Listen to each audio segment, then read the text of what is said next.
Listeners be advised. The Soliloquy podcast discuss matters related to the human experience and many that are sexual in nature. Due to this, some conversations may surround triggering topics such as sexual violence, self-harm, abuse, and much more. Please be advised, a list of crisis and psychological resources will be available in the show notes of this episode. With that said, let's get started with the show. Ladies and gentlemen, may I have your attention please as we go through the following safety instructions. In the event that there is a loss of cabin pressure, oxygen mask will drop from the overhead. Place the mask over your nose and mouth.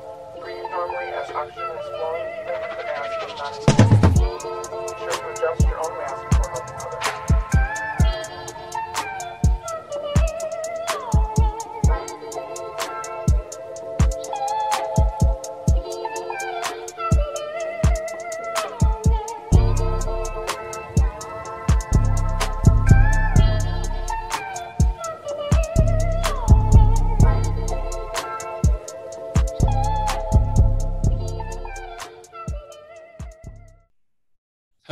Hello, everyone. Welcome to the Soliloquy podcast, where we step out and speak on sexuality. This is your favorite host, Vernon T. Scott, also known as Slaytor Jackson, and for you freaking motherfuckers out there, Sebastian Adams.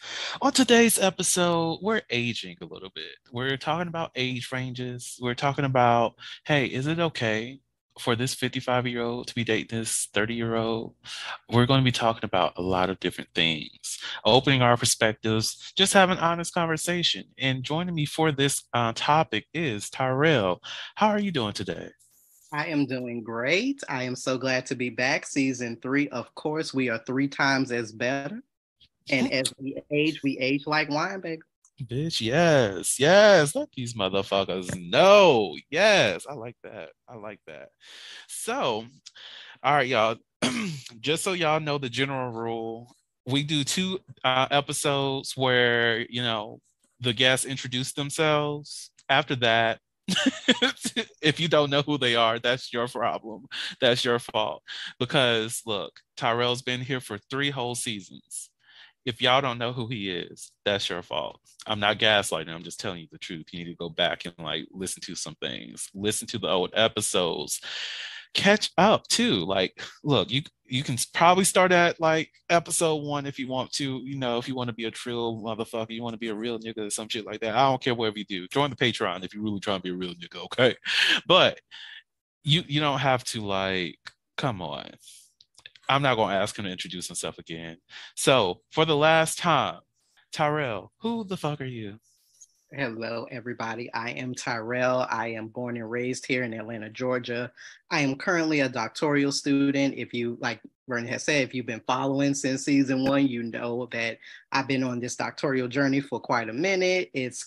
I'm trying to get it to come to an end, y'all. I'm trying. So hopefully that doctor will be behind my title. Next year, we're going to speak that into existence. But any more than that, I am a English scholar, teacher, tutor, writer. I am also a very sex positive enthusiast, same gender loving gentleman, and also a part of the poly community. Yes, and we love it. And by the time this episode airs, that doctor's going to be there. It's going to be secured, okay? Depends on what month. Exactly. But you know what? Regardless, it's coming next year, next summer. Look. Oh, and for those people who don't understand how these recordings work, I have a busy life. And because of that, I have to pre-record a lot of things. So I don't know exactly what's going on in the world at the time that this episode releases. Hopefully things are looking better. It will be oh, damn, it will be 2024. You never know. We could be in a zombie apocalypse. You never know.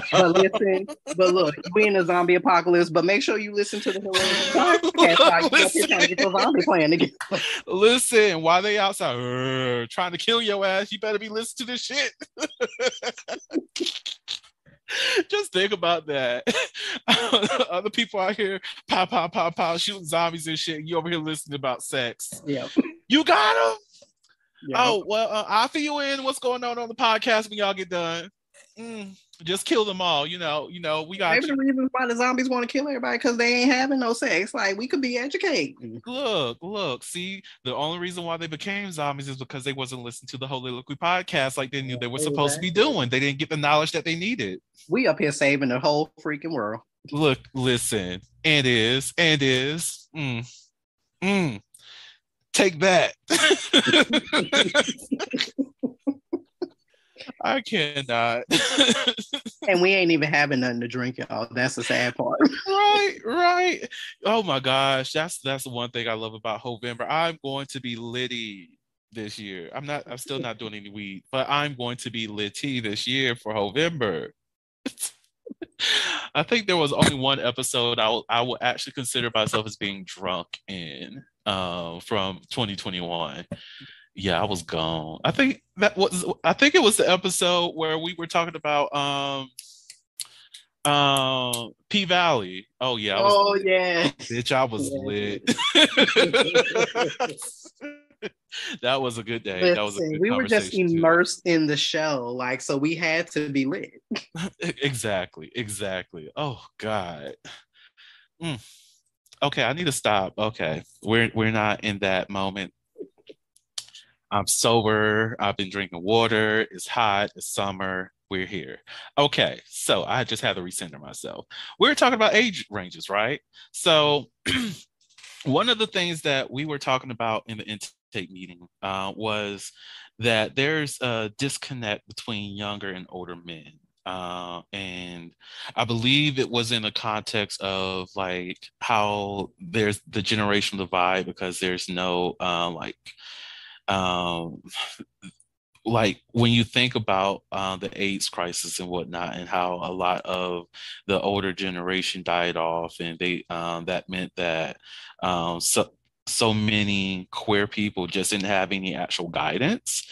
Because of that, it just created a vacuum of insecurity, a vacuum of just distancing ourselves from other generations and whatnot. I believe that's where that conversation was rooted in. But what is your thoughts on the disconnect between younger and older men? Yeah, I think it stems from a multitude of places, but just like some key places. Like you say, I think that the nature of the HIV and AIDS epidemic, like it exacerbated an already sensitive issue.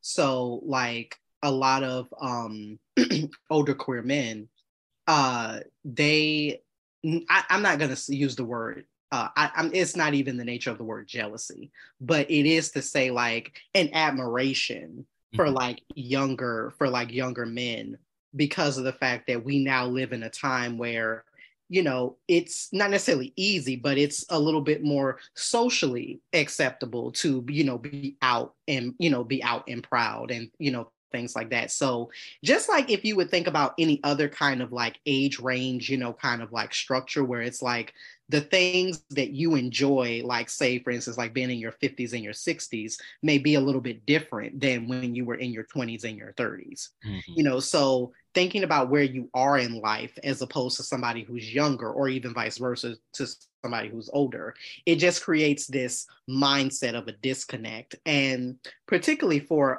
a same gender loving group that I'm a part of, where there's a lot of older gentlemen, I've heard a lot of gentlemen speak on the nature of they believe that sometimes like they were obviously the problem when trying to in a younger person pursuing them, and it wasn't because like they didn't like the person or they couldn't see anything with the person, but I think that mindset of you getting involved with somebody of a particular age, especially if that person is younger, you feel like I think what they were expressing is you feel like you're robbing them of like not necessarily a life, but a certain time period of their life where they Mhm. should be out dating, exploring, and things like that. And if you ask a younger type of generation, it's like, no, you have a lot of younger people who are very intentional, who know what they want, who are not into quote unquote the scene and things like that. So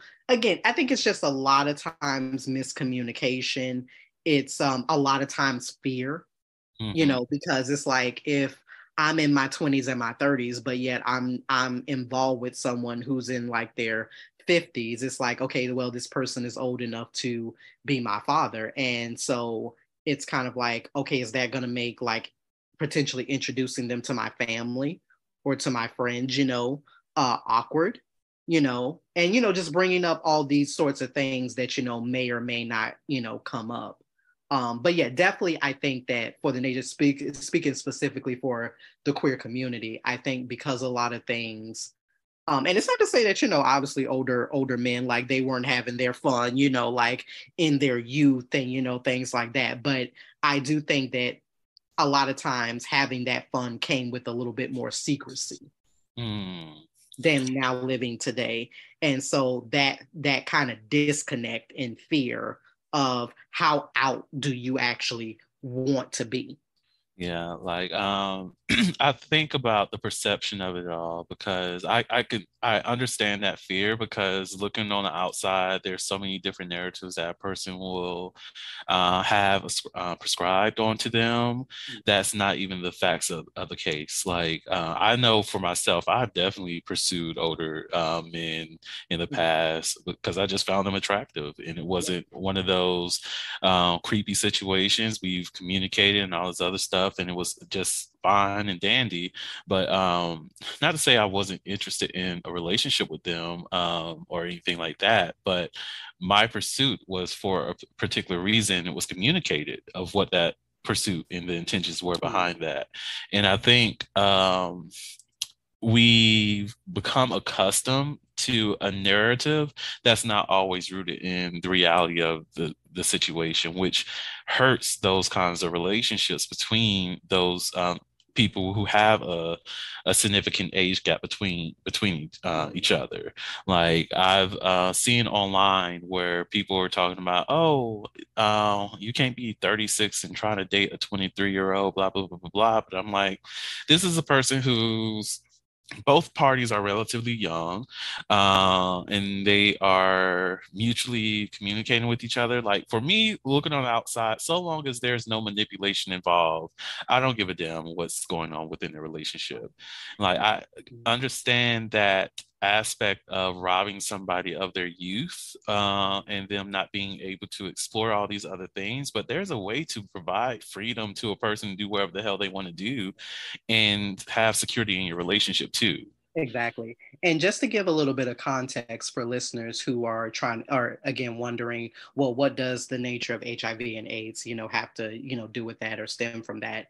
And just to give a little bit of context, when of course we live in a day and age where of course we know HIV AIDS is not, necessarily a death sentence.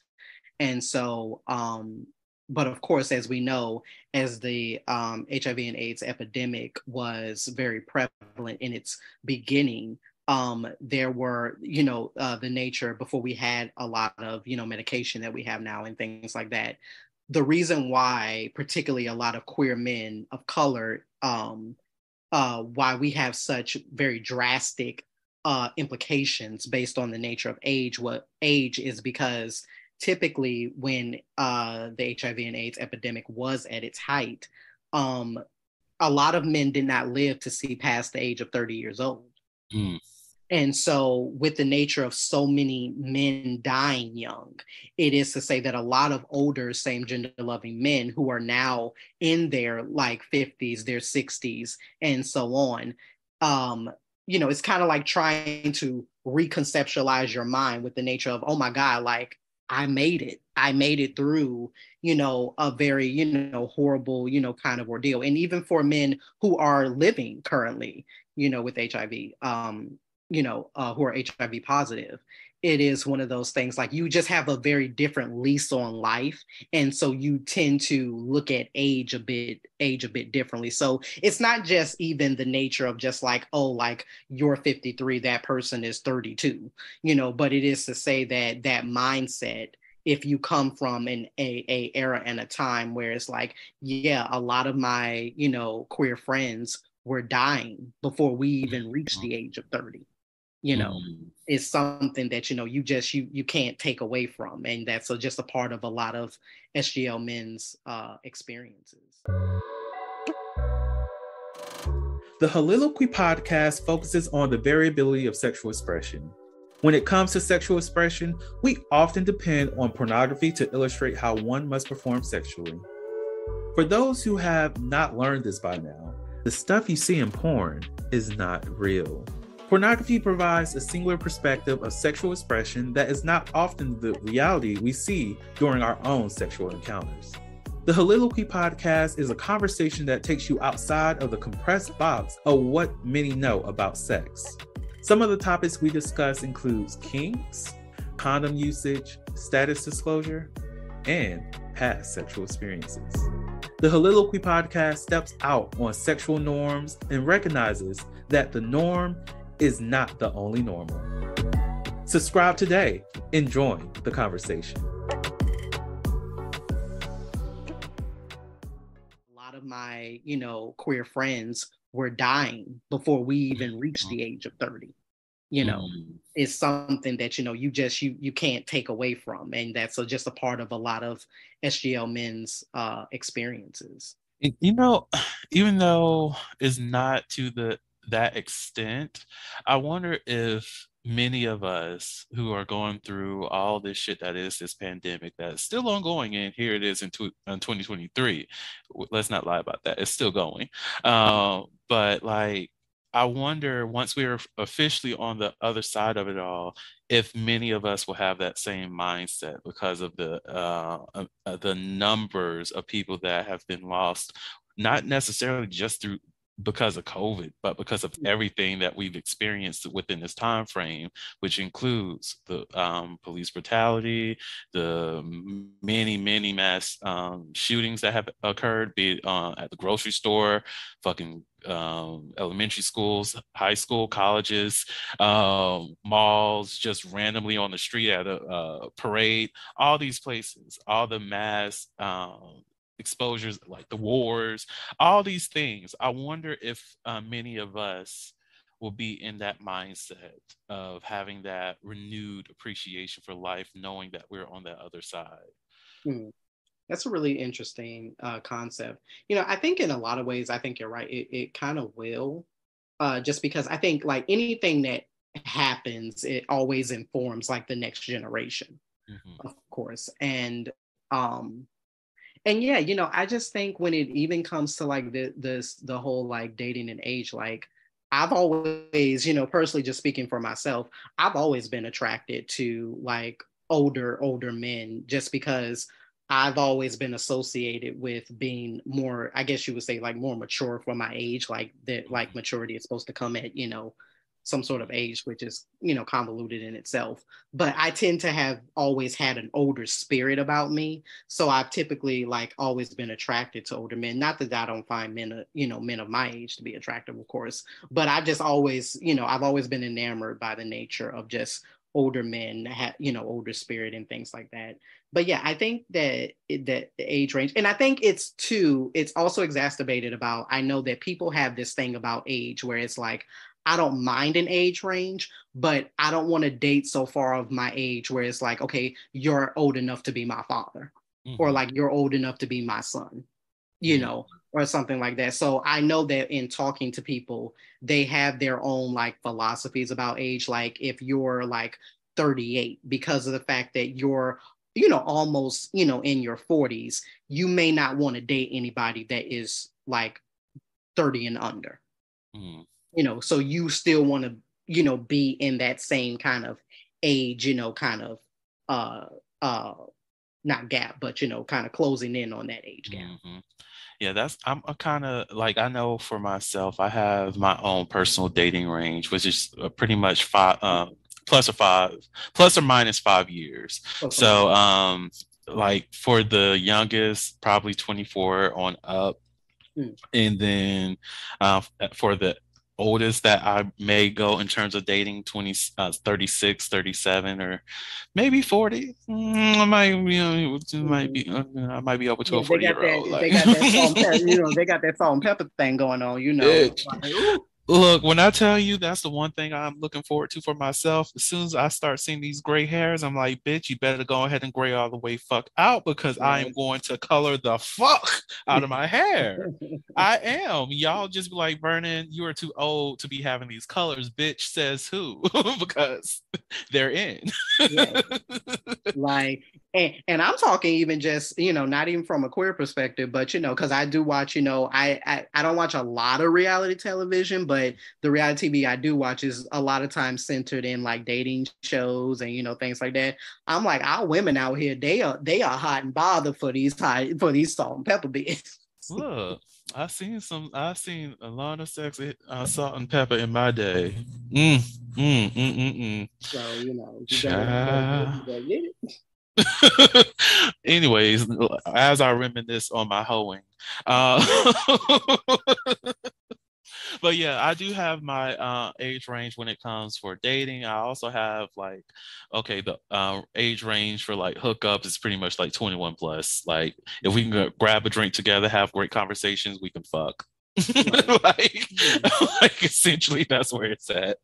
But like, I will say one of the things for myself that really drew me to a lot older crowd is the sense of the quality of the conversations that I will have. Yes. Like when I engage with people my age or a little bit younger or just slightly older than I am, I don't get that rich conversation that I may have gotten with older people.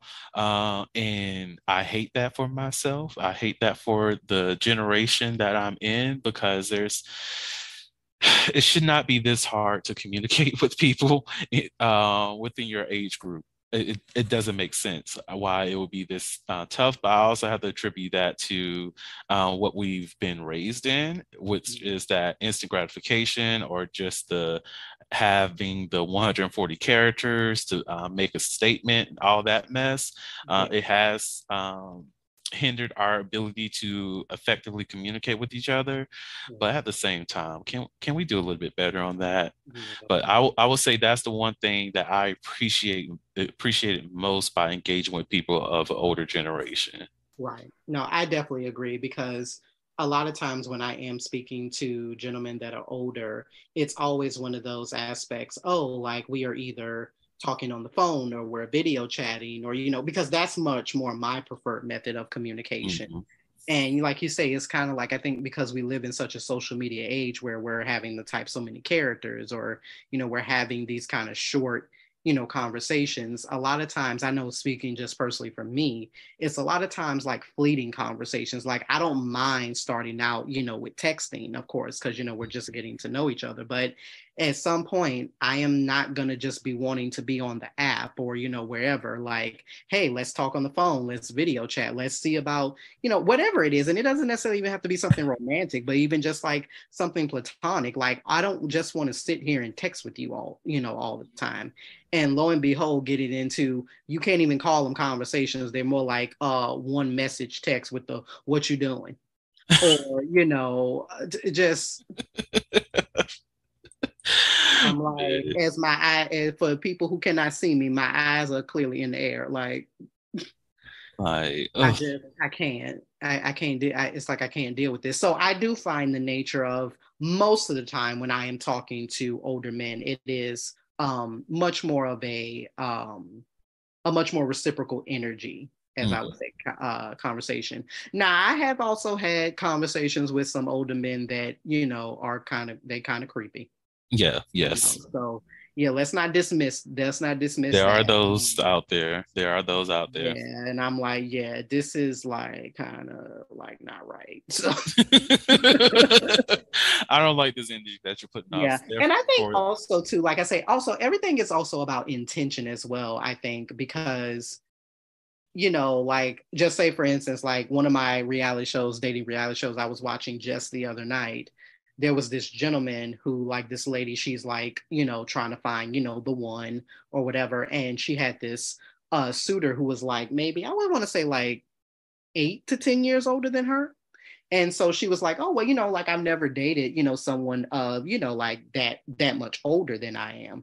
And, he seemed, really cool at first, but on the very first meeting her, he gives her a gift. And so, she's like, oh, okay, like, what is it? And so it's like a little purse. Like it wasn't anything like that was too much, going on or whatever. So, she played it off or whatever, but it's kind of like, from her perspective, she's like, yeah, I can see why he did that, like given like his age and probably like an era that he comes from. And even in his confessional, he's like, oh, well, like the time that I know of courting a woman, it's like that's how you really make your intentions known. Like you value, the nature of her time and her space by showing that you appreciate her. So you get her a gift. But on the other hand, from her perspective, she's like, oh, this is like a little too much. Like the gesture was nice, but we're just meeting each other. So like you giving me like a purse is like a little bit too much. Yeah. And I think that's the beauty of like having those crucial conversations with people, because like just think about it in the moment. You're just like, okay, you brought me this gift. Okay, we need to talk about this because I don't want to think the wrong thing about this. Yeah. So is this something that just comes off of just your generation, something that you do to all people? Like what's the gift for? Let's talk about it. Like yeah. And that's one of those things, like you don't have to shut the conversation down. And so it does open the nature of communication. And I know personally for myself, a lot of times when I have been talking to, older men, they're very interested in the nature of like how I approach relationships, being poly, the nature of sexual identity, because it's like they find talking sometimes to like younger people like myself who know how to have conversations, who are able to express themselves. They find us enamoring just as much as we find them enamoring. So it can make for a lot of great, conversations because you're learning so much from each other. So like take personally for myself, one of the things I'm enamored by, I love hearing older men and their sexcapades. I love hearing it. I love hearing it. I love hearing that, hey, back when they were, this age, when they were going out to this club or, whatever, like these sorts of things just have, knowing that I've never been a club person. So like, yeah, I've been to a club or two, but, I don't frequent, clubs. So it's always intriguing for me to hear like, just different experiences, but especially when they come from, older gentlemen and like they're reminiscing, about like, hey, back then, like I was getting it. Yes, look, I'll be honest. One of the most interesting conversations I've had within the last year or so was listening to a great aunt talk about how she used to pull men back in the day. And I was like, Auntie, carry on because this is good. We need to get this reinvigorated. Like I was like, I might need to like add some more things to my repertoire because Auntie was giving out all the good tea that day. Yes. Oh Lordy. So there was something I wanted to bring up, but it kind of escaped me. Hopefully it comes back. But one of the things that we discussed was the aspect of mentoring versus being sexual with people, most definitely when it comes to age differences, how some younger people may want to reach out to someone that's older through the lens of getting guidance and rather than through the lens of being sexual with them, and how sometimes that same perception can be in reverse with either party, that older gentleman or older woman, older person reaches out to someone younger in order to mentor them, and they see this being something sexual. So what is your take on that? Yeah, I think that a lot of times, as we go back to like even that disconnect between generations, is that because we do lack that mentorship. Part of the great group that I am a part of, we foster that. We foster the nature of reaching out when you need that connection, and we have gentlemen of all age categories in our group, and the nature of fostering mentorship, it's something that in general as men, and then especially as men of color, that, we're not always accustomed to anyway. And then especially for queer men of color, that our earliest kind of associations with male figures is sexual. Like sometimes when I am on like social media, especially like Twitter thread, I am beguiled by a lot of topics and threads about when people when people experience like their first sexual experience. And a lot of times it doesn't necessarily have to do with like having trauma surrounding first time, but like as for instance like rape or forced intercourse or anything. But yeah, just like guys saying like, oh yeah, I was 15, 16 years old and I had a relationship with somebody in their late 20s or in their 30s, and I'm like, that's not right though. Like, even though you were of an age to like give your verbal consent, like that's still not consensual. So, it's just to me like there's like this disconnect with the fact that when you're in your early teens and 20s, the only way you know how to associate yourself with other queer men is to be sexual with them. And it's not to say that, older queer men are not guilty of, sometimes not necessarily taking advantage, but, being open to that opportunity. And I think that that's just something that has always been lost. I think for a lot of queer men of color, they do find wonderful outlets, they grow to have great mentors and have platonic friends, but with the nature of us being associated especially with the age of social media and, dating apps and stuff, a lot of times that mentorship, kind of aspect is just, it's not present. And I think that there's a lot of things that, younger generation of men can learn from, older, and vice versa. And I think that, that's just the way that the disconnect, continues to create that gap, because we're not able to get over certain hiccups, as I would say, so. And I don't know what it would take really. And, I really don't have an answer for that. Yeah, honestly, I don't know either, because I know just throughout everything, when it comes to societal messaging and all of that, all you hear about men in general is that we're all about sex. So that's something that's already engraved in most queer men to begin with, because I identify as a man. They're saying that I'm supposed to be sexual, so let me go ahead and be sexual. And then it's hyper sexualized when it comes to actual queer sex. Right. So now me identifying as a queer man, I'm already sexual. Now I have to be extremely sexual on top of that because of me being queer. So it's just a whole debacle of sexual expression, and a strong need to change that, because you can be young and not be sexual. You can be a man and not be sexual. You can be all these things under the spectrum. You can be, queer and not be extremely sexual. And I think because of that hypersexualization that happens, it also inhibits the way that we communicate. Like you were saying with the what you doing mess, or how things are on the on queer apps, is because the push is engaging in sex and not engaging in actual conversation. Like I don't know how many times I've been told on different apps that, oh, this is not the app for that, this is not the app for that, this is not the app for that. Well, tell me the app where I could find someone that I can potentially date and have an actual conversation. If every single app that I utilize to try to find that, you're telling me this is not the app, then what is the app? Right. Like, why can't we build healthy relationships?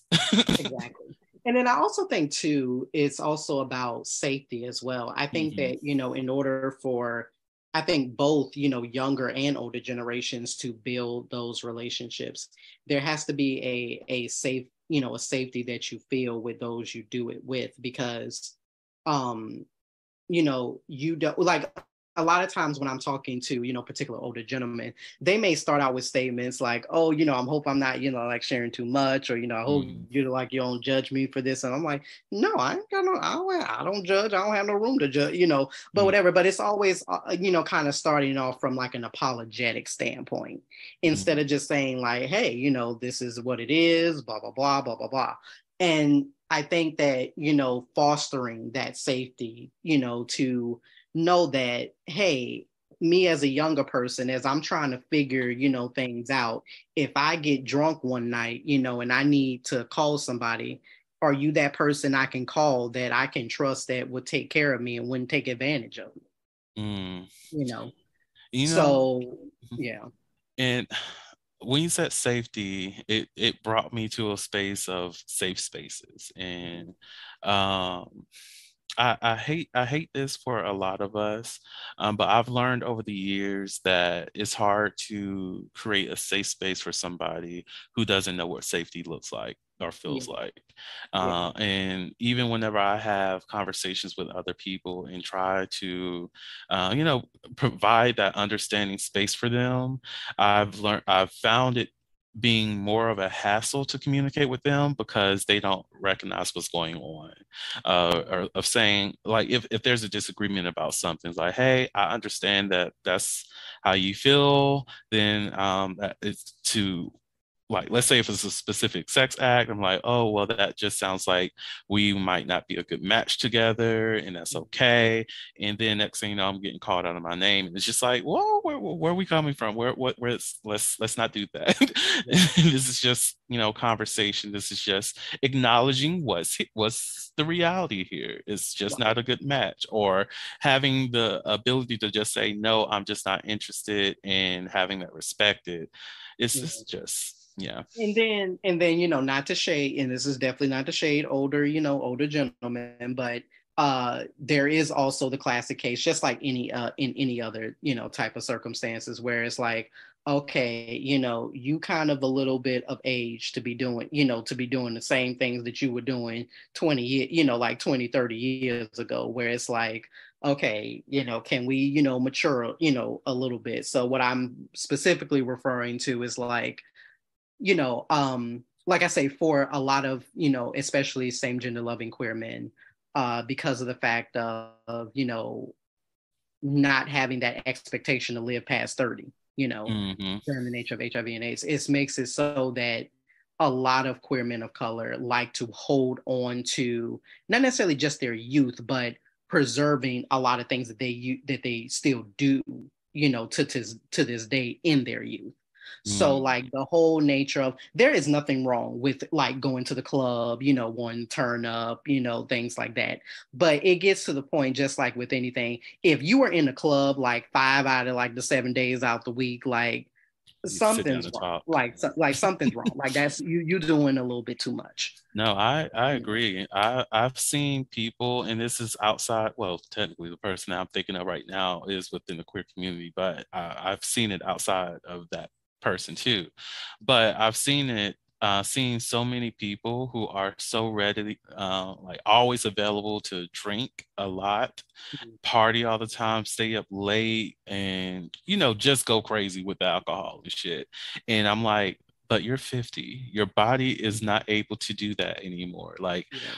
what's going on? What's really going on with you right now? Because ain't no way that you can be partying every single day at the drop of the hat. Yeah. Like, why do you have that much liquor for one? Hmm. Why is it that you're always ready to party? Hmm. And what is fueling all of this? Because you're spending more time drunk than spending time with your family sober. And Right. that, I personally have a problem with that. Yeah. You might not, but I do. Yeah. And I don't like the saying of like act your age, because I don't think that there's anything like no two people are the same. And so, Hmm.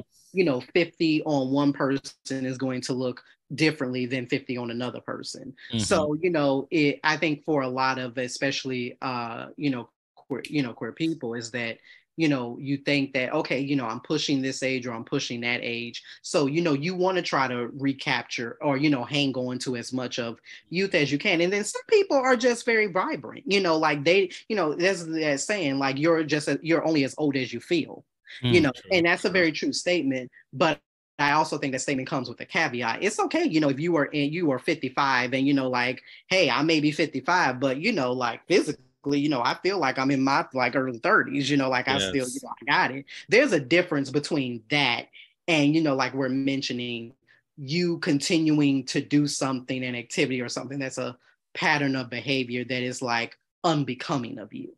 Mm-hmm. So to me, I feel like you do not need to be, which I don't like this for younger adults, more or less older. Like, Same. why are you up at the drop of a hat just getting into random arguments with folks? Like, now, and you want, and as they talk about, the community, like sometimes, oh, I'm like, oh. And like I Look, say, I don't even like that for younger people, more or less on an old, somebody old. man, I agree with you. I think that's the that touched the nerve on that one because, like, we can have whatever it is that's really stressing you out. Like, I need people to recognize that in this moment, this person who said this one thing or whatever the case is not the reason why I'm mad. This is not the reason why I'm mad. I can actually talk to them like a whole as adult. Like I remember a couple weeks ago, actually, I was at one of the gas stations that serve food. I was getting something to eat, and the people were behind the counter. They were fixing some like stuff that they need to bring out later on. And this dude, he was already there. He walks away to go use the bathroom. And then I ended up getting in front of him in the line. And he comes back and he's trying to rush them. And they start fixing my food. And he's like, oh, but y'all couldn't be out here when I was over here. I was like, dude, calm down. It's not that deep. Like they're fixing the food. They had to do something in the back. And it's okay. I literally told this man, it's really not that deep. Like, just like, what the hell is wrong with you? I asked him that part, but and he calmed down for a little while, and then when the lady started to ask him what it is that he wanted, now I was like, oh, now y'all can do this. I was like, So now he got a problem with that. you Like, gotta what? He was like, you know what? I don't need this, and he walked away. He cussed at one of the people behind the counter, and I was like, what? What is this? like, what is going Like, on? can we not? Right. What can we not just have a conversation? Like, can we just talk to people like they're humans? If you're upset about something, be upset about that. These people who are at this job, at this place, did absolutely nothing wrong. They were doing their job. They were not available to help you because guess what? They have other qualities of their jobs that they have to do. Shut the fuck up or leave. Go to fucking McDonald's and wait. Exactly. Like, Whatever the case recognize is. you are free to go elsewhere. Right. Like, oh. So yeah, I cannot. I cannot. And then, also the two thing about age gap as well, you are going to meet some people who, and I think this is just a matter of being older or younger, people who are just set in their ways. Like they just, no matter what you talk with them about to try to get them to see other perspectives, you're not trying to sway their opinion or, whatever. But I tend to live in a world where and I teach this to my students. I'm like, as an English instructor, I tell my students, we're in this class not just to learn about writing, but we are here to learn about a balance of perspective, a prism of perspectives. And I feel like I need also that in my life. I can't be with somebody, no matter if they're older or younger, with somebody who just has a very rigid view of the world. That part. I need you to be open to knowing that, yeah, there are going to be other, not necessarily just points of view, but various experiences. And if you can't sympathize and understand that or come out of your bubble that you live in, we not a good match for each other.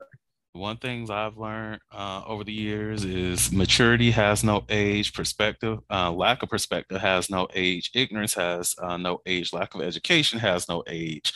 A lot of shit does not have an age to it. And you can find the same shitty quality of a person, well, toxic quality that a person may have with someone who's older adult, and you can find that in younger adults, it's going to be there. Mhm. The question is if they're ready to deal with that and Exactly. work through that and grow from that. Because if they're not, you just need to find somebody else.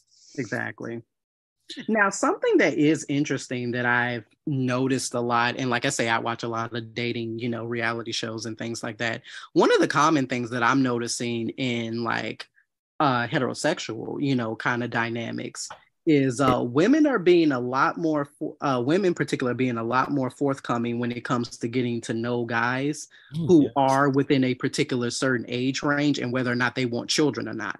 Mm, Because a lot of women feel like, listen, I already have children, so I'm not trying to get it seriously involved with a man who still wants children. Because mm. like it's kind of like my shop is closed. This store is closed. Like you're not getting no more children from me. So, but I see that being a trend with a lot of like shows that I'm watching that particularly like a lot of women are being more intentional. And it's not just with the nature of age, but thinking that, men of a certain age, either they have kids or if they don't have kids, maybe it's because they don't want kids. Mm, And it's kind of like, a little bit of that, not necessarily red flag, but it's kind of like, oh, we just have different wants. Because it's not a wrong thing to want kids at any point, really like in your mhm. life. But it is to say that if you certain things that you do want, you do have to take age into consideration. And Yes. knowing that, okay, do I really want to pursue this with someone, knowing that this is, and when it comes to the subject of kids, I'm sorry, there's a lot of things that couples can work through and work around, but the nature of kids to me is not one of them. Either you want kids or you don't.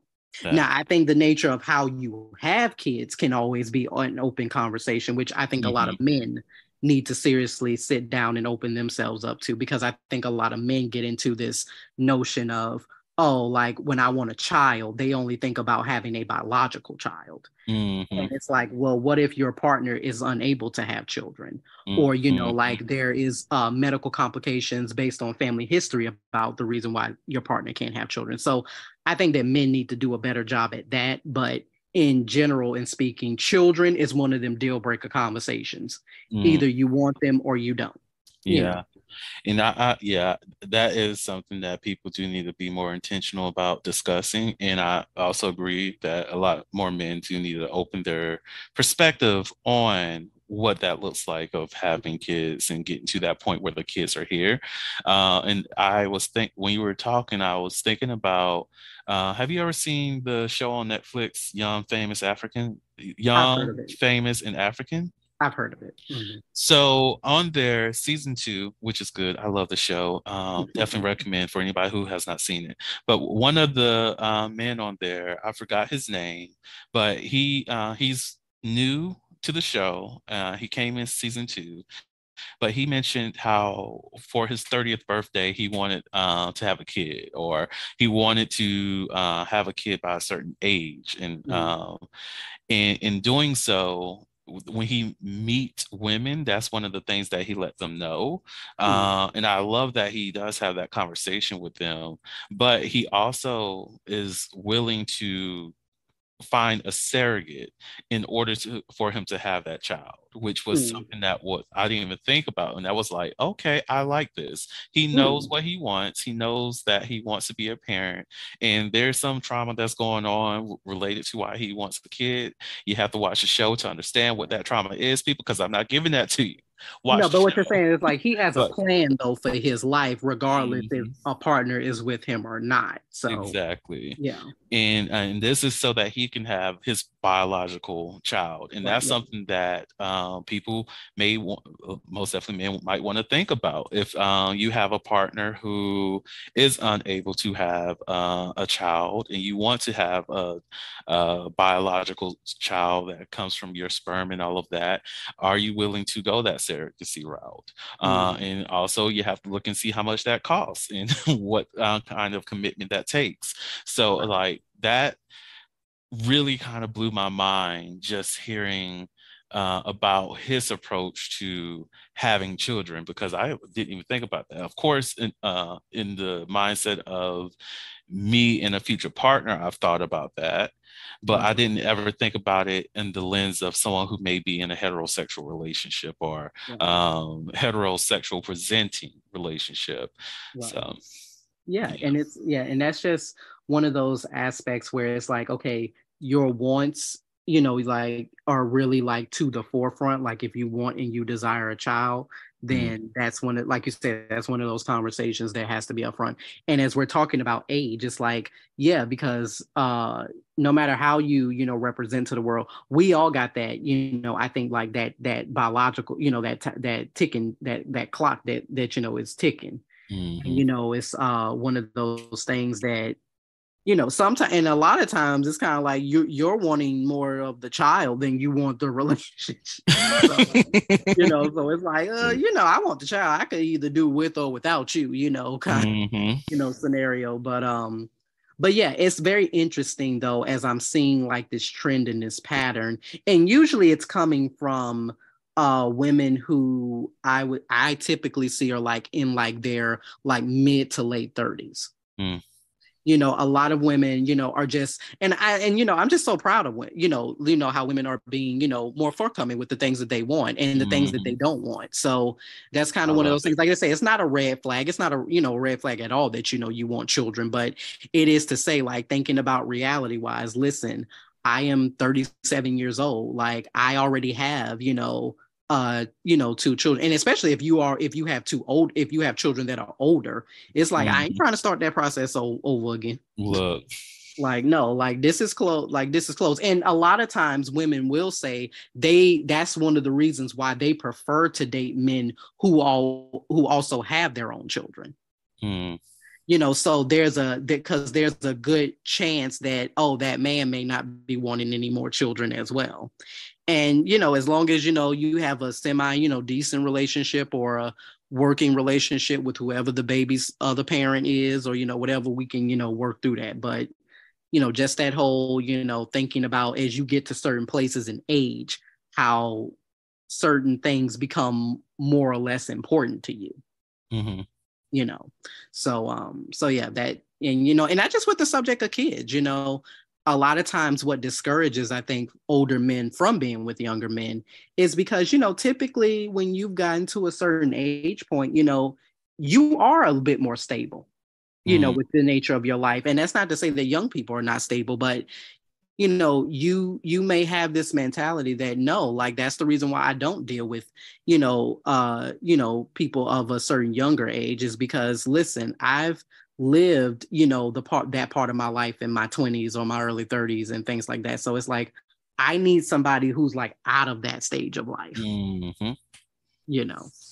got their shit together a little bit. Yeah. So yeah, I get that.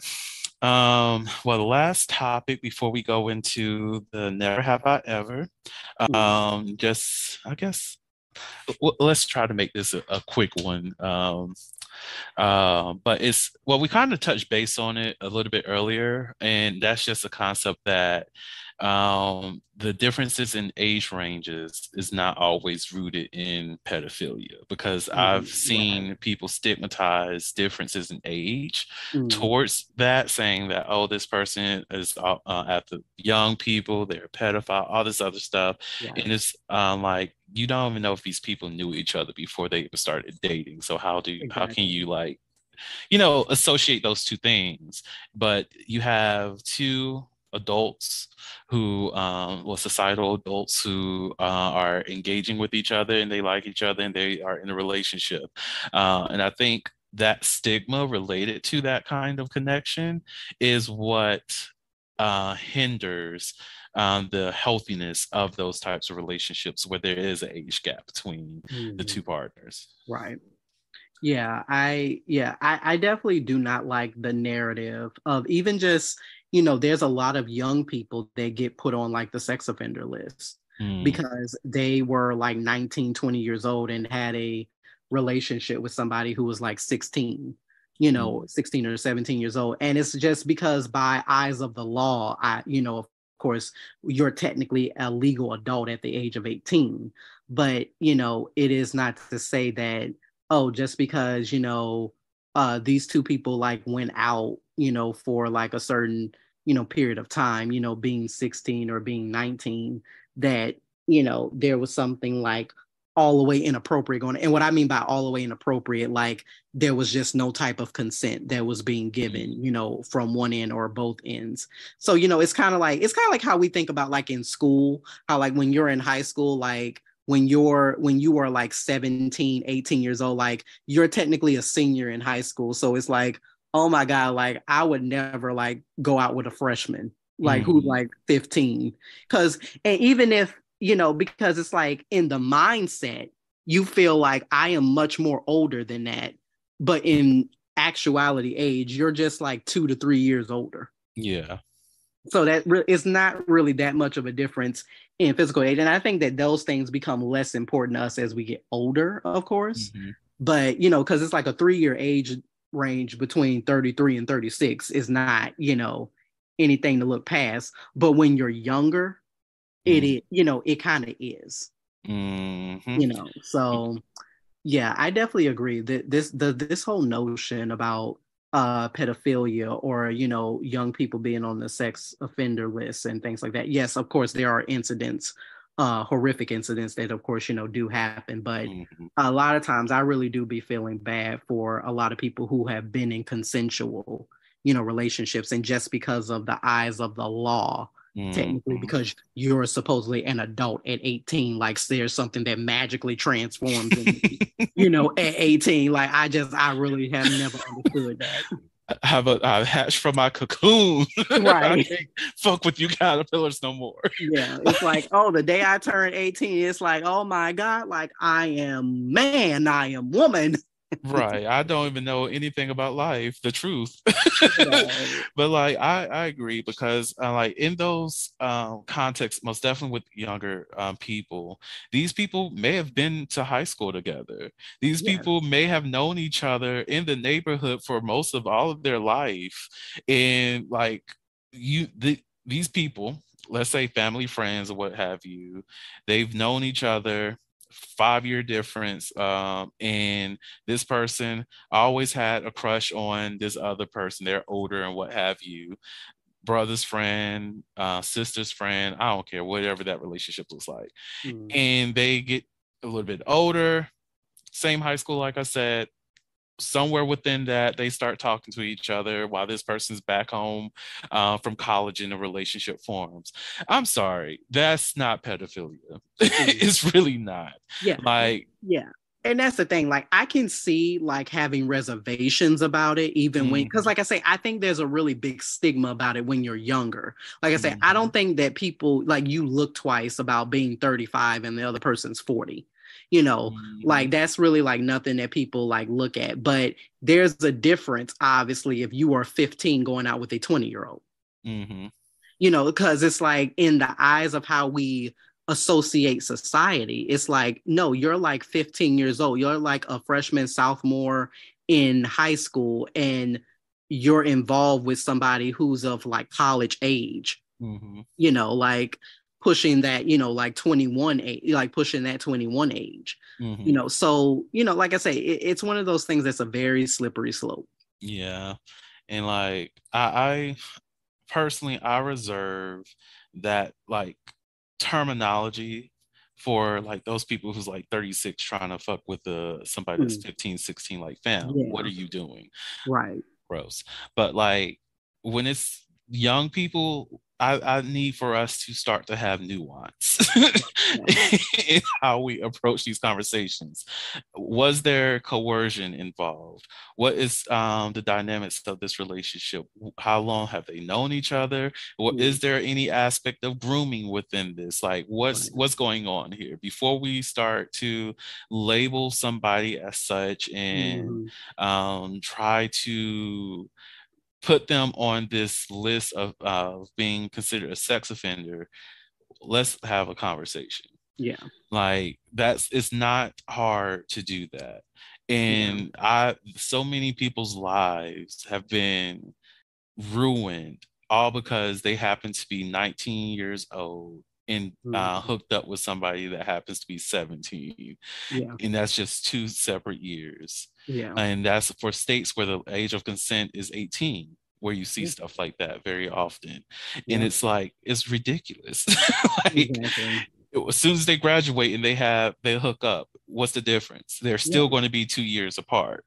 Yeah, because even like people will ask me a lot of times, because of the fact I am obviously a little bit more closer in age with my students, and you know, though as the years go on, that gap gets more and more, older. But a lot of times people will ask me, well, Tyrell, like, are you ever like attracted to like students and things like that? And my answer always is the same. I'm like, yeah, of course there are attractive students. Like there's attractive people. Like that's not anything to like shy away from or hide from. But a lot of times the things that you will see like in higher education is that legally there is no consequence, right, to having a relationship with a student. Like as long as like that student is 18 or over, there's nothing against the law about it. However, there are ethical implications about it, because of the fact if you are somebody of a higher authority and influence over a student, yeah, it's very looked down on ethically, and yeah, you could have job ramifications because of it. So that's what my thing is. Like I often always say, just because you can do something doesn't mean you should. Exactly. And if you and somebody who have a bit of an age difference, or you are a person of, influence and authority over them, I'd be like, okay, yeah, once you graduate in a few years, like, hit me up, like we'll get something popping. Right. Look, I remember when I was working in housing, and of course I'm on the apps because I'm grown. And if I'm going to find me something off campus, I'm going to find me something off campus. But there was a student that hit me up once, and I was like, they called me Mr. Scott and all this other stuff. So I'm like, you know me then. And there was like, oh, when you gonna come over and let me do? I was like, we're not doing that. No, we're not doing that. No. One, I live with you all. That's a boundary I'm not crossing. No, and then next thing you know, your business all out there in the street. Like, no. No. And I was like probably 2-3 years older than this person at the time.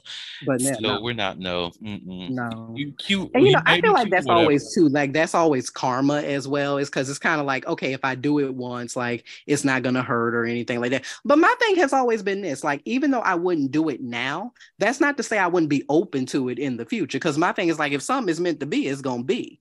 So, of course, like I have the mentality like, no, I would never like be involved with one of my students, like in any type of fashion, sexually or whatever. But I'm like, once you graduate and, like our paths, can cross, at some other point in the future, like it ain't to say like it's completely off the table. Exactly. Like I know once I graduated, I sure as hell hooked up with somebody that was an employee at the Look, let them know.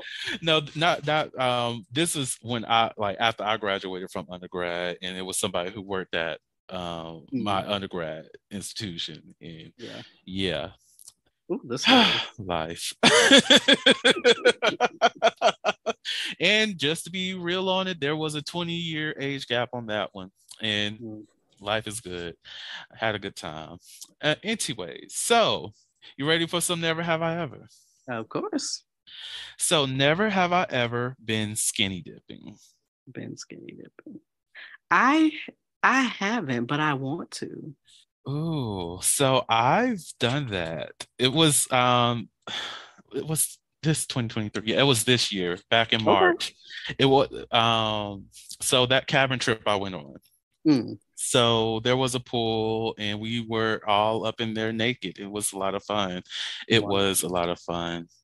Just happiness and playing volleyball and shit. It was a good time. It was a really good time. Yeah, it's beautiful bodies, nudes, and it's yes, everyone should do it at least once in their life. It's a good time. It is a good time. Yeah, I would love to. Let's see. Let's do a would you rather. So, would you rather go out for a wild night on the town or have a cozy, intimate evening at home? I know this Like you don't have to ask. Yeah. one. Yeah, mine would be cozy, intimate, like at home. Everybody knows, like I say, this season three. If you don't know, go back and listen. I'm a homebody to the end. Like now, like I'll say there's a little bit of a caveat. It depends on what kind of wild we talking about. Like I ain't gonna be drag racing in the street or whatever, Oh but no. but if we talking about, I may be in the mood to have, some sort of wild night, that is wild but safe. I think that there's an Ooh, exclamation. I think yes. that there's an asterisk there that you can have wild fun that's not dangerous, you know, or anything like that. So, you catch me on on a night that, a little pre-planned, because I'm not really a spontaneous person. So I don't like things to happen too in the minute or, in the moment. But, wild night could be something, every blue moon, I would be up for. But no, but basically, like in majority circumstance, everybody knows I'm a homebody, so I always love cozy, intimate Mhm. evening then. Well, just from what we were talking about before we started this conversation, I'm telling you, go ahead and shake some tables, shake a little few tables tonight. For myself, I do enjoy me a good day at home, being cozy and just being present. That is what I prefer any day. And I'm kind of like you. If I'm going to have a wild night, I need there to be some responsibilities because I'm trying to make it home, Right. and make it home safely. Because some people just be doing the absolute most, and I'm not that person. I'm not him. Mhm. Y'all got that. Mhm. Would you like a sex question? Sure. All right. So, which sounds more thrilling to you during a sexy scene? Wearing a blindfold, a gag, or noise canceling headphones? I would say I would say a blindfold. I would be open to having a blindfold on. Like, as much as I am a visual person, I like to see things and things like that. I love to also use my imagination as well. So I wouldn't mind being blindfolded.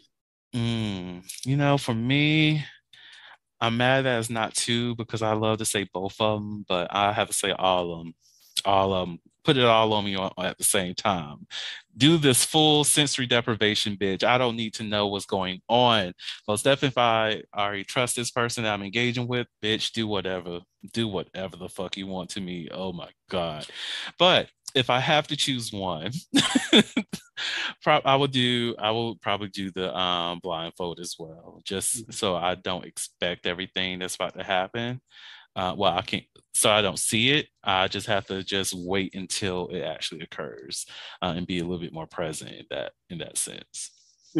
Absolutely. With that being said, Tyrell, do you have any last words that you would like to share with the audience before I close this out? Oh, just to everyone that is listening, just always remember, no matter if you're dating older or younger, just remember to continue to be your beautiful and fabulous self. One of the main aspects that can hinder a relationship, I think, being with someone older or younger is the nature of power dynamics.